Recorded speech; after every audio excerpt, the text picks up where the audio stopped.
everything.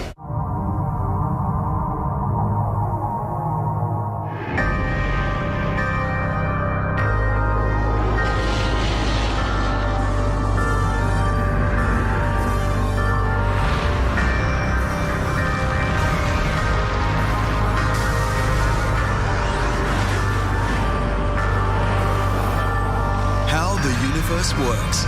Monday nights at 8:10 on Discovery Science.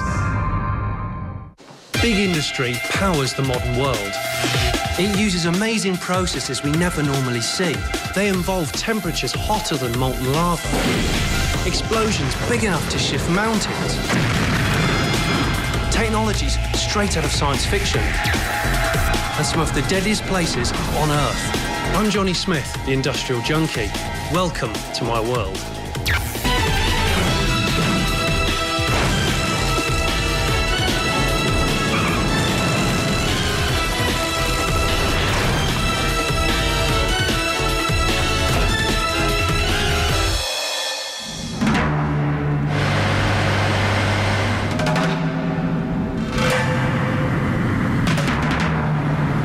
Trucks.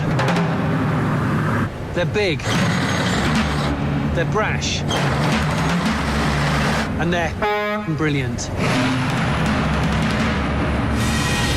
Trucks are the lifeblood of industry. These monsters haul raw materials to factories and distribute finished products around the globe. We take them for granted, but don't underestimate a truck. The technology that built it is truly awesome. These 60-ton beasts can cost up to €400,000. I'm going to see how they're built, tested to the point of destruction, and most importantly, driven.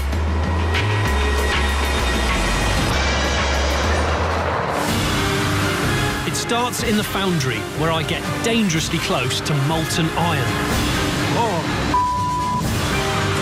I hit the factory floor to build a V8 engine and listen to it roar at full throttle.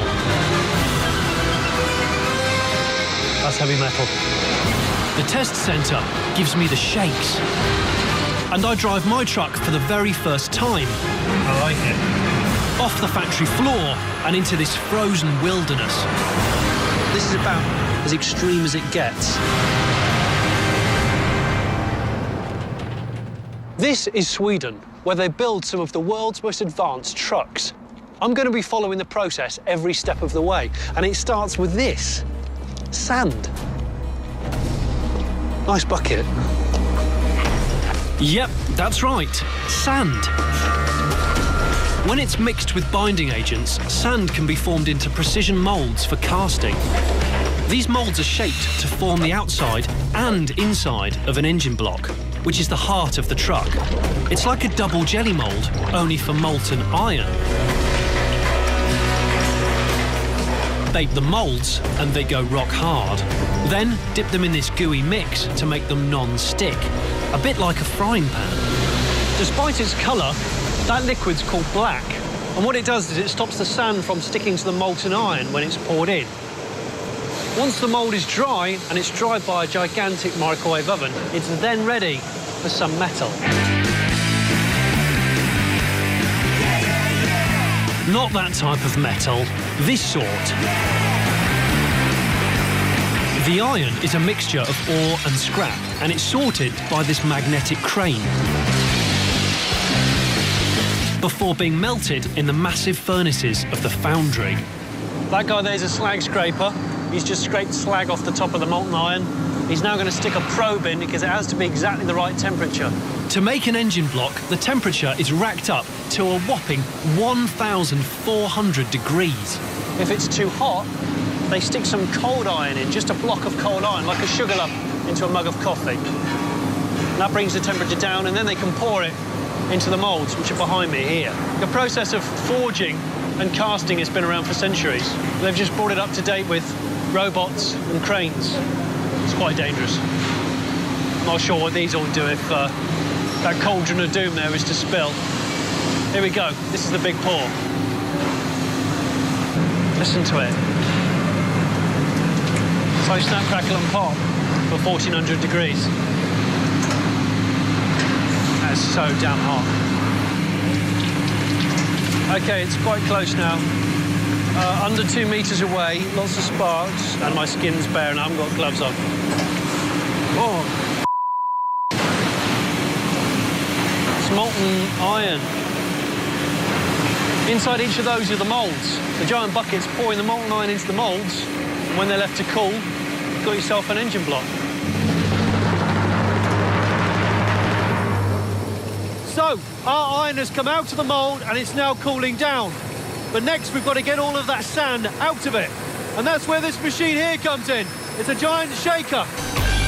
The violent vibration breaks up the sand moulds inside the block, so the sand can flow out, leaving a fully formed engine that's just a bit rough around the edges.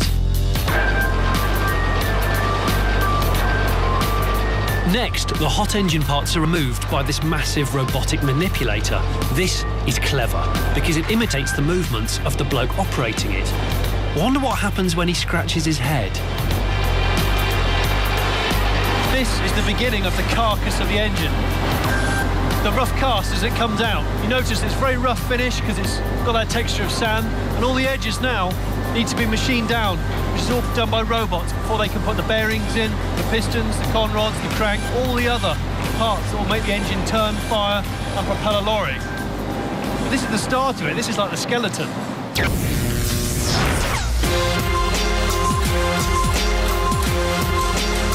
This is a bunch of engine blocks right here that have come from the previous department where the robots have done all the machine work and all the tooling.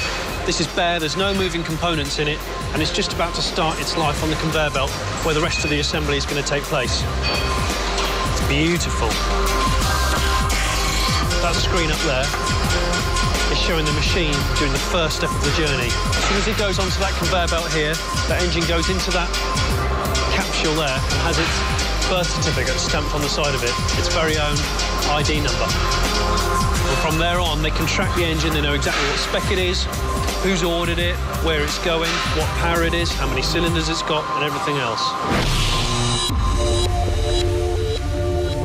The assembly line, where all the parts are added to the engine block, is moving slowly forwards along conveyors. It only stops moving at the end of the day or when something goes wrong. Nearly all the work putting the engines together is done by people, but everything is controlled by computers. There's a bit of a Big Brother feeling about this place. I mean, everything is timed down to the last second.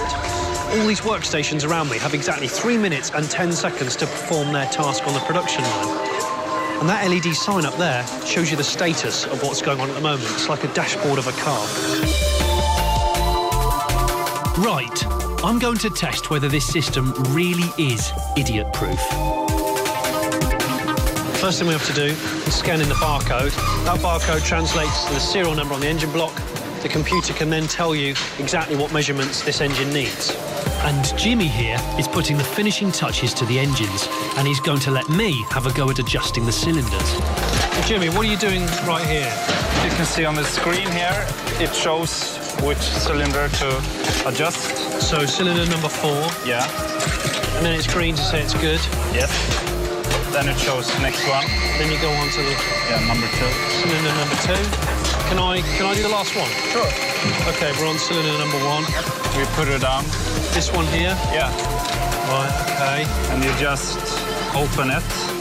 You have to open it like that? Yeah. Have I mucked it up? No, hang on. There. Okay. Wrong way. Wrong way, right. The clock's ticking. I'm going to have to call for help, I think. Yeah. Oh dear, it's going badly. I'm about to bring the whole production line to a grinding halt. Right. If you're a bit slow like me and you get into a spot of bother, you can tug a cord above your head like that. Which is a bit like my nana at home. She's got one in the bathroom, so if she falls over and breaks her hip, she can tug that and someone comes to save her. It's the same principle on the production line. Is the 5-second rule legit? Why is it so hard to swat a fly? Do sports drinks really work? How can Einstein help you get to work on time? What's the fastest train in the world? How do you eat a rotten shark? Did you know you can create your own shockwave?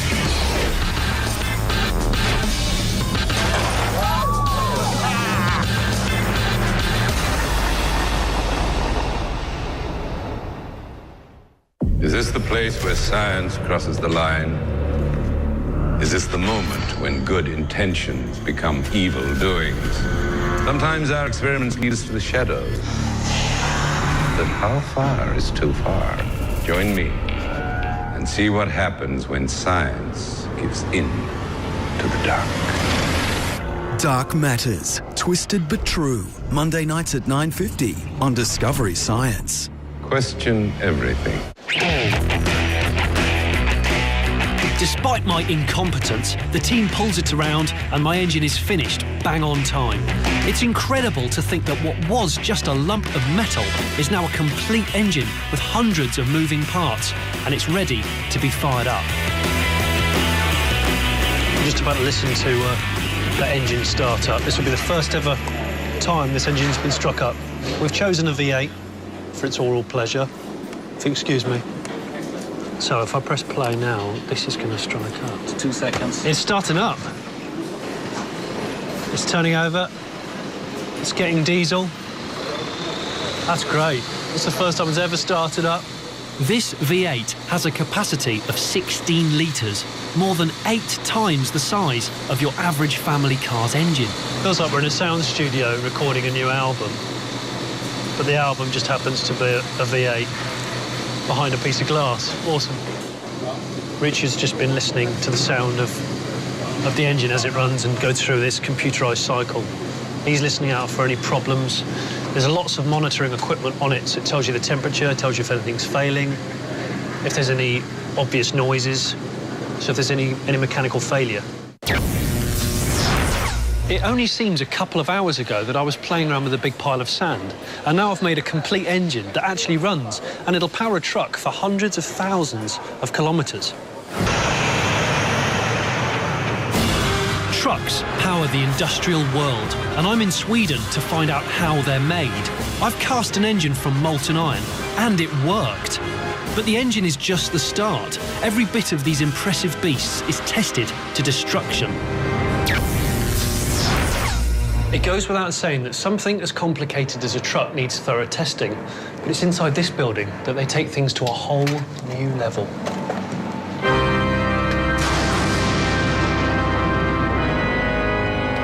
This is a truck torture chamber, and it's where the mad professors of the lorry industry kill stuff.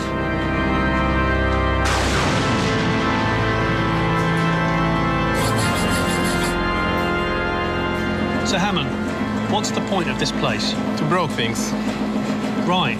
OK. So you're a professional destroyer of parts? Yes, that's what I do here, and I love it. Well, I can see that. I mean, I'm standing right next to a crankshaft being bent to within an inch of its life, next to another one, and another one over there.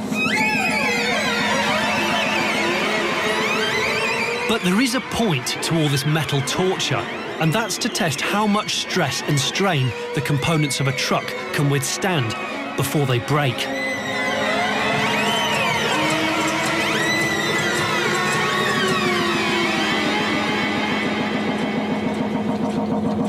One of the most important tests they perform is for wear and tear on the cab, and for that, they use a special device. And it's called the shaker.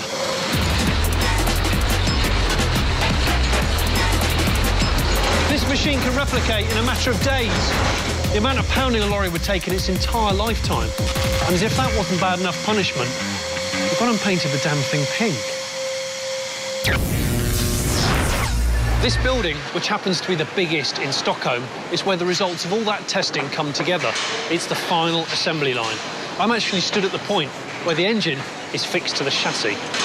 Think of it as a marriage between engine and frame, and I'm the vicar because I've got the crane that controls that engine. A straight 6, but with its transmission like that, that's 1.5 tons. That's the medium one. And we've got to lower it down so it can be lined up with its engine mounts. And this is the propeller drive shaft here, which goes into the gearbox to drive the back wheels. This production line can churn out up to 60 trucks a day. But the really impressive thing is that each and every one is custom built, and we're going to follow the whole process from beginning to end. As we move along the production line, there are certain parts fitted to every truck. like the battery, the exhaust system over there, front bumper and a cab step. But there's something else as well, somewhere to sit. And that's where this comes in. It's the cab.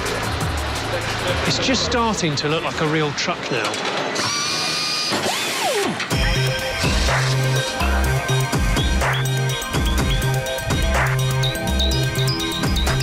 Look, out of the ground comes a wheel and tyre, like magic. That doesn't happen in my garage at home. I don't want to go too hard, you know. It's okay. Well, I might scratch the beautiful paint. Check out this. They don't use a wheel wrench. They use this multi-air tool. You can tighten up 5 wheel bolts at once. So 2 goes of this, and you've done all 10. It's moving quite a lot. Now it's ready. It's ready, so I can pull it away. Yeah. Look at that. Does look like a Gatling gun. It takes around 7 hours to put together one of these beasts, but you're about to get a truck's eye view of the whole process in just 12 seconds.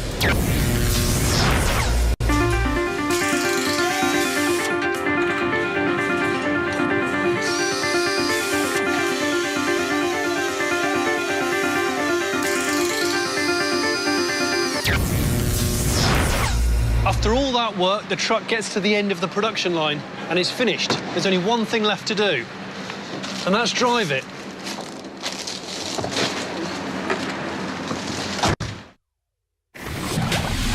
This is Kevin. Kevin has a new show where he's out of the lab. Cut. Got it. And on the streets. He's bringing experiments so big, so unexpected, they will blow your mind. Street Science, Wednesday nights at 9 on Discovery Science. Do these rumored tunnels really exist? There's only one way to find out for sure.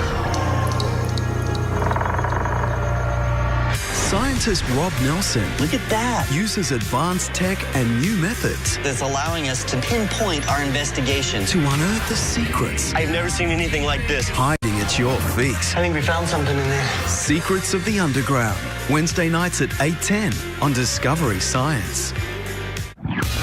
Is the 5-second rule legit? Don't eat that! Why is it so hard to swat a fly? Do sports drinks really work? How can Einstein help you get to work on time? What's the fastest train in the world? How do you eat a rotten shark? Did you know you could create your own shockwave?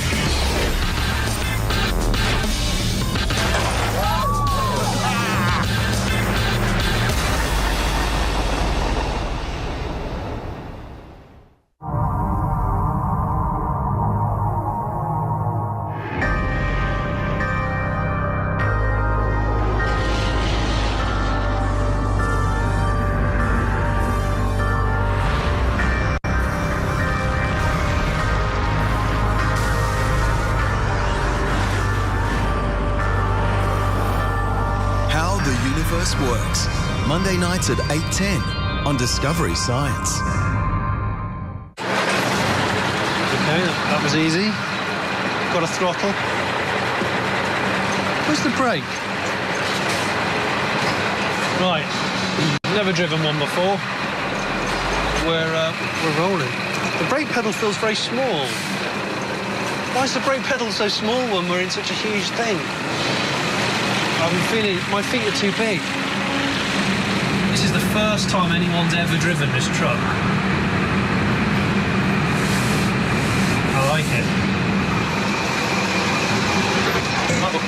Oh. I've just driven my very first truck, and it feels very good. It feels strange driving it in a factory, though, and with gloves on, but it's good.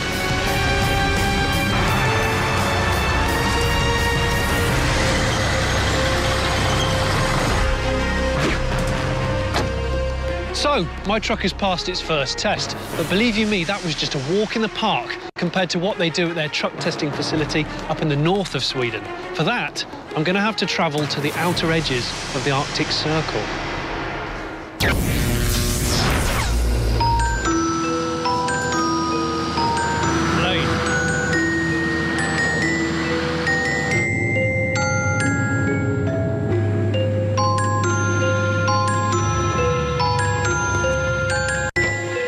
I've travelled over 600 kilometres north to Arvidsjaur. Conditions don't get much more extreme than this. It's minus 21 degrees. Nasty, but the perfect place to find out if trucks can stand the cold. And that's why they come here every winter for the ultimate fitness test. So, before the serious business of testing Arctics in the Arctic gets underway, I have a chance to play at being a trucker. It's great to have witnessed one of these coming together from sand and heat and iron ore.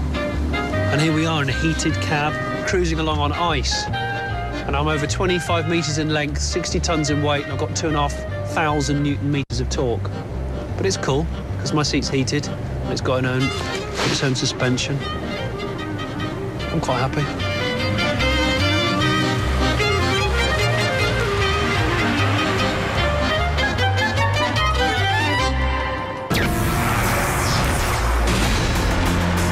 For the first test, we're going to make a truck dance on ice.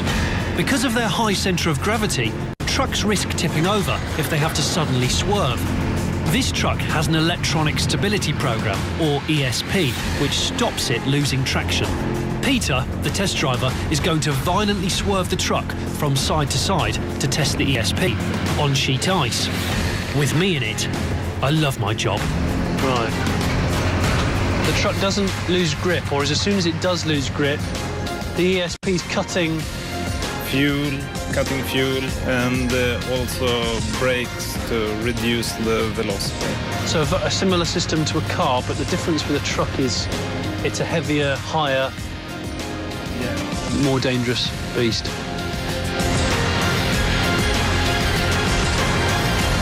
It doesn't feel that unsafe, despite the fact that you are sort of tipping it in quite hard with 2 containers on the back. Have you ever crashed a truck during testing? Not me. Not you. The truck is covered in sensors that record every movement to send back to the factory for analysis by the truck professors. All I know is this truck didn't tip over, so I'd say it's passed with flying colours.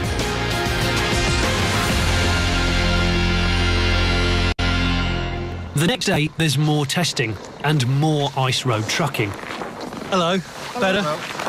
Hello, Håkan. How you doing? Fine, thanks. Fine. And you? Well, I mean, I'm cold, clearly. You guys are just wearing jeans. Yeah. You must be hardcore.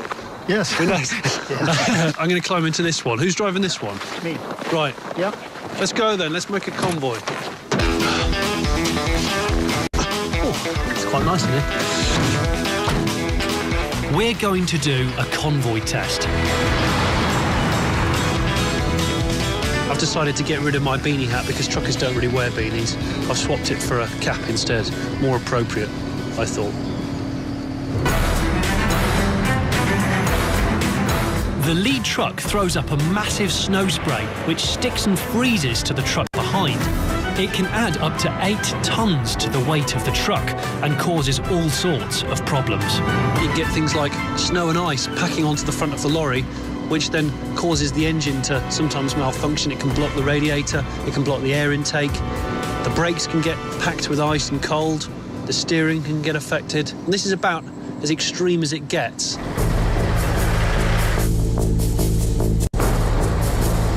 Now, how close are we going to be tailgating? Really close, maybe 10, 15 meters behind. Really? If they are possible. So chances are visibility is going to be bad. They're going to be really bad. You're not scared? I actually can't see much at all. You can't quite see where the banks are and where the main road is. It's a little bit tricksy, so. It is, and how fast are we going? 60 kilometers.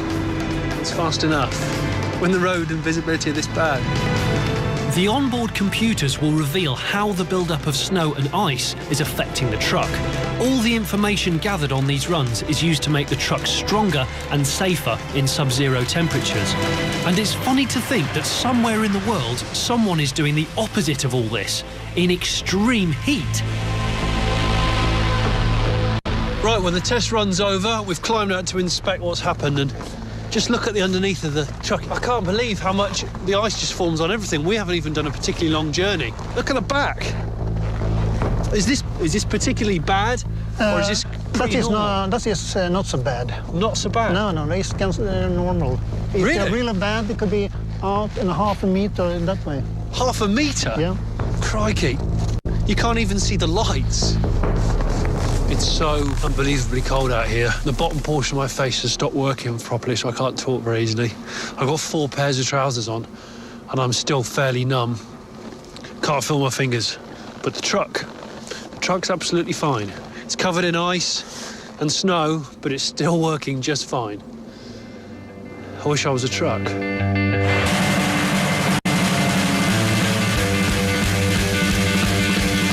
Testing in the Arctic is all about creating the worst-case scenario to see if the trucks can cope.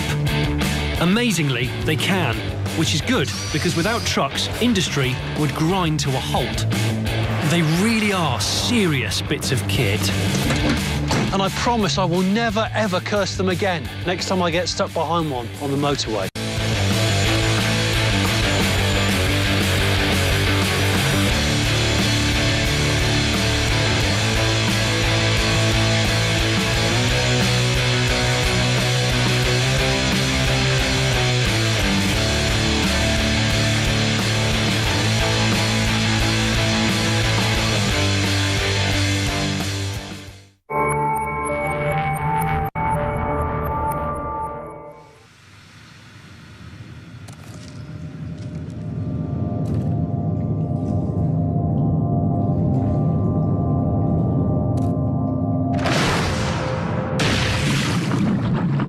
Swimming, a race for glory, a fight against physics. Hi, I'm Dr. Greg Wells. During a race, swimmers are battling more than just each other. The other opponent? Water, a substance 800 times denser than air. It creates massive resistance, or drag. It's the swimmer's worst enemy. Here's how they cut through it and get maximum propulsion. To move themselves down the pool, Olympic swimmers don't just slice and pull straight back. They angle their hands and forearms to flow through the water and create lift. Basically, they turn their hands and forearms into propeller blades. So their shoulders get incredibly strong. They develop powerful rotator cuffs to control the shoulder and lats to transfer power from the hands through to the body. Moving through the water at Olympic speed makes their muscles activate like crazy. This produces carbon dioxide, which is the body's exhaust. Muscles dump carbon dioxide into their blood, which turns the blood acidic. Our carotid arteries have chemoreceptors that sense if acids are building up. They send urgent warnings to the athlete's body: breathe or suffer a meltdown. But Olympic swimmers can't breathe whenever they want. They can only inhale in time with the stroke. And they have to hold their breath when they push off the wall underwater. So they train to desensitize their chemoreflexes and suppress the urge to breathe. Slice through the drag and make each breath count like it's your last.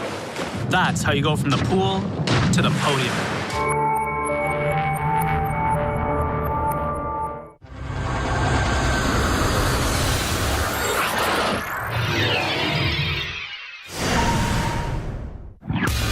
Is the 5-second rule legit? Why is it so hard to swat a fly? Do sports drinks really work? How can Einstein help you get to work on time? What's the fastest train in the world? How do you eat a rotten shark? Did you know you could create your own shockwave?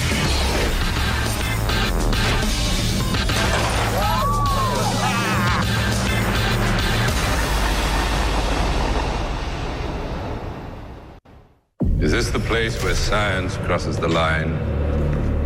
Is this the moment when good intentions become evil doings? Sometimes our experiments lead us to the shadows, the But how far is too far? Join me and see what happens when science gives in to the dark. Dark Matters, Twisted but True. Monday nights at 9:50 on Discovery Science. Question